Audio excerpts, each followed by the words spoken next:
उत्तराखंड के मुख्यमंत्री पुष्कर सिंह धामी बीजेपी के नेताओं की मांग अभी तक पूरी क्यों नहीं कर पाए हैं?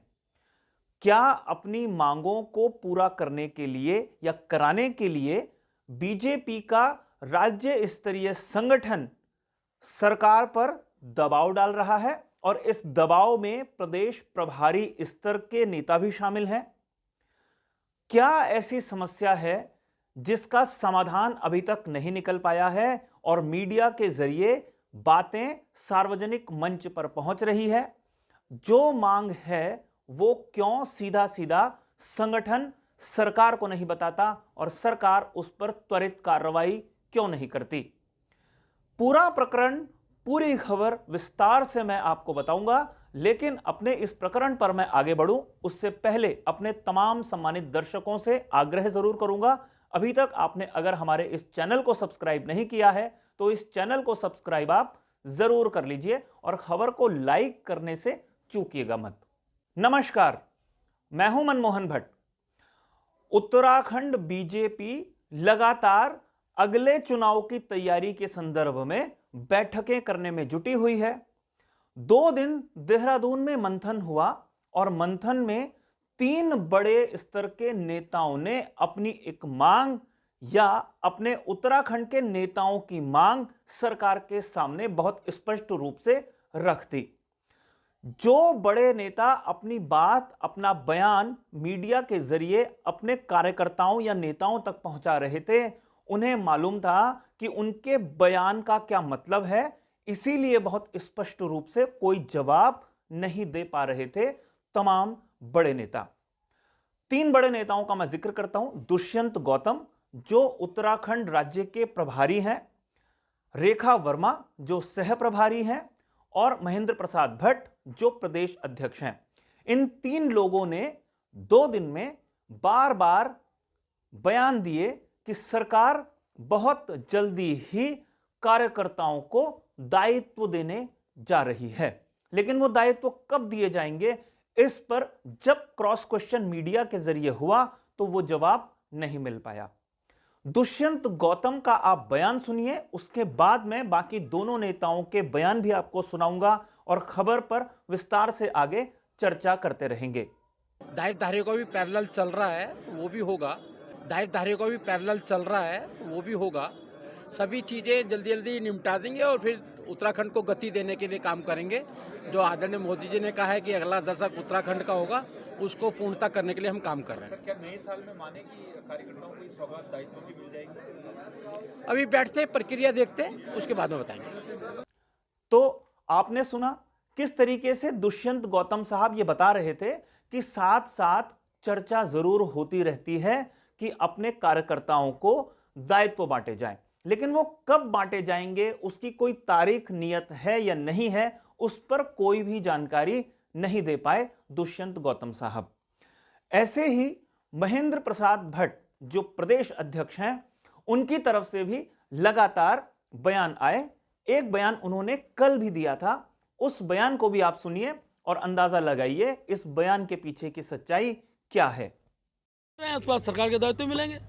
मुख्यमंत्री हमारे कार्यक्रम में आए थे और मुख्यमंत्री बहुत सार्वजनिक तरीके से कार्यकर्ताओं को उत्साहवर्धन के लिए जो भी सरकार की ओर से होना है वो सारे विषय यहाँ पर रखे गए हैं। उसके बाद सरकार के दायित्व मिलेंगे। मुख्यमंत्री हमारे कार्यक्रम में आए थे और मुख्यमंत्री बहुत सार्वजनिक तरीके से कार्यकर्ताओं को उत्साहवर्धन के लिए जो भी सरकार की ओर से होना है वो सारे विषय यहाँ पर रखे गए हैं। अब चूंकि मंथन लगातार जारी है, इसलिए बार बार सवाल घुमा फिरा कर मीडिया के लोग पूछते हैं। पार्टी के वरिष्ठ पदाधिकारी जवाब या तो देने से बचते हैं या स्पष्ट रूप से दे नहीं पाते। लेकिन आज भी एक बयान आया रेखा वर्मा का, सह प्रभारी हैं उत्तराखंड की, उनका बयान भी आप सुनिए, फिर आगे की कहानी बताते हैं। देखिए, हम सब लोग जो हमारे कार्यकर्ता हैं वो अपेक्षा करते हैं और करनी भी चाहिए, और हम सब लोग उन कार्यकर्ताओं को संगठन से लेकर सरकार में एडजस्ट करने का भी कार्य करते हैं और अभी ये कार्य हमारा बहुत जल्दी पूर्ण होने वाला है। तो आपने सुना 2 दिन में 3 बड़े नेताओं के बयान। अब कार्यकर्ता तो कुछ होता नहीं है, नेता की बात करते हैं जिनको राज्य मंत्री या कैबिनेट मंत्री स्तर का दर्जा दिया जाता है। बहुत सारे बोर्ड्स होते हैं, बहुत सारे और आयोग होते हैं जहां पर अपने अपने नेताओं को एडजस्ट किया जाता है। बहुत सारे नेताओं को वैसे पुष्कर सिंह धामी चुनाव से पहले एडजस्ट कर चुके थे ताकि वो बगावती तेवर ना दिखाएं, अपने कार्यकर्ताओं को या अपने जो प्रत्याशी थे चुनाव में उसको नुकसान ना पहुंचाए, उसके समर्थन में वो खड़े हो जाएं। दो नेताओं के तो तुरंत नाम याद आते हैं, ऐसे बहुत सारे लोग, 3 नेताओं को एडजस्ट किया गया। कुसुम कंडवाल को महिला आयोग का अध्यक्ष बनाया गया जो यमकेश्वर से अपनी दावेदारी कर रही थी। अजेंद्र अजय को बद्रीनाथ केदारनाथ मंदिर समिति का अध्यक्ष बनाया गया जो रुद्रप्रयाग से अपनी दावेदारी पेश कर रहे थे। और गीता खन्ना, डॉक्टर गीता खन्ना को बाल अधिकार संरक्षण आयोग की अध्यक्ष की भी जिम्मेदारी सौंपी गई। हालांकि वो कहां से दावेदारी कर रही थी ये स्पष्ट नहीं है, लेकिन वो पद पहले ही बांट दिए गए थे। जो सूचना आयोग है उसमें भी अपने बहुत वरिष्ठ सदस्यों को, हालांकि वो ब्यूरोक्रेट्स थे रिटायर्ड, लेकिन उनको भी उन्होंने जिम्मेदारी दे दी थी। योगेश भट्ट वरिष्ठ पत्रकार हैं, उनको अभी जो सूचना आयोग है उसके आयुक्त की जिम्मेदारी देने जा रही है। उनके नाम का ऐलान हो चुका है, शपथ भी वो जल्दी ले लेंगे। लेकिन बीजेपी के घोषित कार्यकर्ता, घोषित नेता जो विधायकी की दावेदारी कर रहे थे, बहुत सारे लोगों को टिकट नहीं मिले। बहुत सारे लोग ऐसे होते हैं जो दावेदारी भी नहीं करते लेकिन संगठन में लगातार सक्रिय रहते हैं, वो लोग ही अपेक्षा करते हैं कि उनको दायित्व मिलेगा। इस तरीके की बातें महेंद्र प्रसाद भट्ट ने भी कही, दुष्यंत गौतम ने भी कही और रेखा वर्मा ने भी कही, लेकिन उनको अभी तक दायित्व क्यों नहीं बांटे गए, ये अपने आप में एक बड़ा प्रश्न है। लेकिन इसका जवाब सरकार भी स्पष्ट रूप से नहीं दे पाती। बीजेपी की जो कार्यप्रणाली है उसमें एक व्यक्ति कोई भी फैसला नहीं लेता।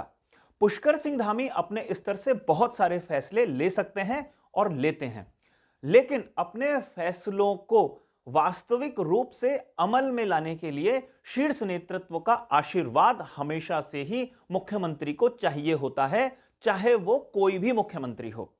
और पुष्कर सिंह धामी के बारे में यह कहा जा रहा है या सरकार के बारे में भी यह कहा जा रहा है कि उन्होंने संगठन से बहुत सारे लोगों के नामों का जिक्र किया है, उनकी लिस्ट मांगी है। संगठन शीर्ष स्तर से भी वो लिस्ट मांगी गई है, लेकिन उस पर अभी तक कोई सहमति या फैसला नहीं हुआ है। पहले कयासबाजी थी कि नवरात्रे, फिर कयासबाजी थी कि दीपावली पर सौगात मिल सकती है, और अब चूंकि ये साल खत्म होने जा रहा है और नया साल शुरू होने जा रहा है, तो ये उम्मीद जताई जा रही है कि नए साल पर इस तरीके की कोई सौगात मिल सकती है बीजेपी के नेताओं को। मैं नेता शब्द का इस्तेमाल करता हूं, कार्यकर्ता शब्द का नहीं, क्योंकि कार्यकर्ता और नेता के बीच में एक बहुत बड़ा फर्क होता है और उस फर्क को समझने के लिए बीजेपी के नेता बहुत बेहतर तरीके से इस बात को जानते हैं। एक बात आपको मैं और बताऊं, त्रिवेंद्र सिंह रावत जिस समय उत्तराखंड के मुख्यमंत्री थे उस समय प्रदेश अध्यक्ष की जिम्मेदारी अजय भट्ट संभाला करते थे। अजय भट्ट वर्तमान में सांसद हैं, नैनीताल उधम सिंह नगर सीट से। रक्षा और पर्यटन राज्य मंत्री की भी बड़ी भूमिका में वो हैं। अजय भट्ट से उस दौरान लगातार सवाल पूछे जाते थे दायित्वों को लेकर, और अजय भट्ट लगातार कहते थे कि उन्होंने सरकार के सामने ये बात कर दी है, ये बात रख दी है। वो बात कभी पूरी नहीं हुई और आखिर तक 2.5-3 साल का इंतजार त्रिवेंद्र सिंह रावत ने भी अपने जो बीजेपी के नेता थे उनको कराया, लंबा इंतजार कराया। सरकार बनने के तुरंत बाद दायित्व नहीं बांटे गए। इधर पुष्कर सिंह धामी ने तो पहले शपथ ग्रहण के कुछ महीनों बाद ही कई लोगों को एडजस्ट कर दिया था, भले ही उनकी चुनाव में दावेदारी थी, उस समीकरण को ध्यान में रखा गया था। लेकिन अब किनको दायित्व मिलेंगे इसको लेकर भी अच्छा खासा मंथन पार्टी के भीतर हो रहा है। यह बात बहुत स्पष्ट है कि जो विधायक बन चुके हैं या जिनको टिकट मिल चुका था और चुनाव वो हार गए थे, उनको दायित्व नहीं दिया जाएगा। यह बीजेपी की एक तरीके से घोषित परिपाटी है, क्योंकि जिनको टिकट दिया गया उनको तो दायित्व मिल ही गया था, मिल ही गया। जो जीत भी गए उनको तो मिल ही गया। तो बीजेपी के विधायकों के एडजस्ट होने की संभावनाएं बेहद कम है। जो टिकट की रेस में थे, एक तो वो बड़े दावेदार हैं, दूसरा जो इन्फ्लुएंस करते हैं अपने अपने क्षेत्र की राजनीति को, वो बड़े दावेदार हैं, और तीसरा जो संगठन में बहुत महत्वपूर्ण भूमिकाएं निभा रहे हैं, निभाते आ रहे हैं, वो बड़े दावेदार हैं। लेकिन इनकी मुराद कब पूरी होगी इसको लेकर अभी कुछ कहा नहीं जा सकता, क्योंकि हर व्यक्ति सिर्फ यह कह रहा है कि इस पर चर्चा हो रही है, मंथन हो रहा है। तारीख कब ऐलान किया जाएगा, दायित्व कब बटेंगे, उस पर सारे लोग खामोश हो जाते हैं। दिल्ली का जो शीर्ष नेतृत्व है, जब उसकी हरी झंडी होगी तभी इस पर कोई फैसला हो पाएगा। और वैसे इस समय जो शीर्ष नेतृत्व है वो कहीं ना कहीं परेशान जरूर होगा, क्योंकि हिमाचल प्रदेश उनके हाथ से निकल गया। 15 साल से एमसीडी दिल्ली नगर निगम के पर कब्जा जमाए जो पार्टी बैठी हुई थी, उसे आम आदमी पार्टी ने बाहर का रास्ता दिखा दिया। तो ये मंथन अब थोड़ा सा मुझे लगता है बहुत गंभीरता से होगा, लेकिन तत्काल इस पर कोई फैसला हो जाएगा इसको लेकर कुछ कहना मुश्किल है। और शायद यही वजह है कि कोई स्पष्ट जवाब कहीं से नहीं मिल पा रहा है मीडिया कर्मियों को भी।